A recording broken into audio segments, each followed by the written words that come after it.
അടൂർ കടമ്പനാട് നെല്ലിമുകൾ ചന്തയിൽ ഒരു മാസം മുമ്പ് ഒരു മീൻ ലോറി കൊണ്ടുവന്നിട്ടു. അത് മീൻ ലോറി എന്ന് പറഞ്ഞാൽ പോരാ, പുഴുവരിച്ച മീനായിരുന്നു അതിൽ കുത്തി നിറച്ചിരുന്നത്.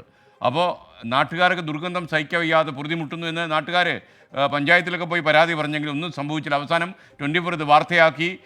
ഈ നശിച്ച മീനെല്ലാം കുഴിച്ചു മൂടിയപ്പോൾ പഞ്ചായത്ത് ലോറിയും അവിടെ നിന്ന് മാറ്റി എന്ന് പറയുന്ന തൽക്കർമ്മം ചെയ്തതായി റിപ്പോർട്ട് വരുന്നു. ശ്രീജിത്ത് ശ്രീകുമാരൻ പത്തനംതിട്ടയിൽ നിന്ന് ചേരുന്നു. ശ്രീജിത്ത്, ലോറി എടുത്തു മാറ്റി, മീനും കുഴിച്ചു മൂടിയെന്ന് അറിഞ്ഞു. സന്തോഷം. അതേ സ്കാൻ ലോറി എടുത്തു മാറ്റിയൊരു മീൻ പിക്കപ്പ് ആയിരുന്നു. അത് ഏതാണ്ട് ഒരു മാസക്കാലം ആ പ്രദേശത്ത്, നെല്ലിമുകൾ ചന്ത ഒരു പ്രശസ്തമായ ചന്തയാണ്, ആ പ്രദേശത്ത് കിടക്കുകയായിരുന്നു. ഈ ഉടമ ഈ വാഹനം ഇവിടെ കൊണ്ടുവന്നിട്ട് ഈ ഉണക്കമീനായിരുന്നു ഇതിലുണ്ടായിരുന്നത്.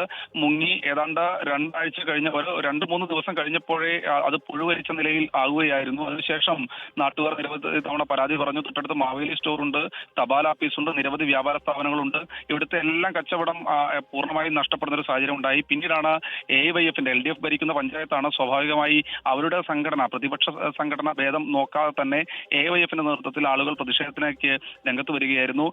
നമ്മളും അത് വാർത്ത ചെയ്യുന്നൊരു സാഹചര്യം ഉണ്ടായി. എന്തായാലും ഈ പ്രദേശത്ത് നാട്ടുകാരുടെയും അതുപോലെ തന്നെ AYF പ്രവർത്തകരുടെയും ഒക്കെ ഒരു ചിരകാല സ്വപ്നം എന്ന രീതിയിൽ തന്നെയാണ് ഇപ്പോൾ പഞ്ചായത്ത് അത് ഏറ്റെടുത്ത് ക്രിസ്മസ് കഴിഞ്ഞ ദിവസം അത് രാത്രിയോടുകൂടി അത് കുഴിച്ചു മൂടുന്നൊരു സാഹചര്യം ഉണ്ടായത്. പൂർണ്ണമായി ആ പ്രദേശത്ത് ഒരു കുഴിയെടുത്താണ് അത് കുഴിച്ചു മൂടിയിരിക്കുന്നത്.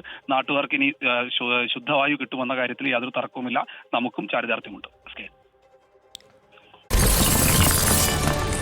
24 അഞ്ചിന്റെ വജ്രത്തിളക്കം.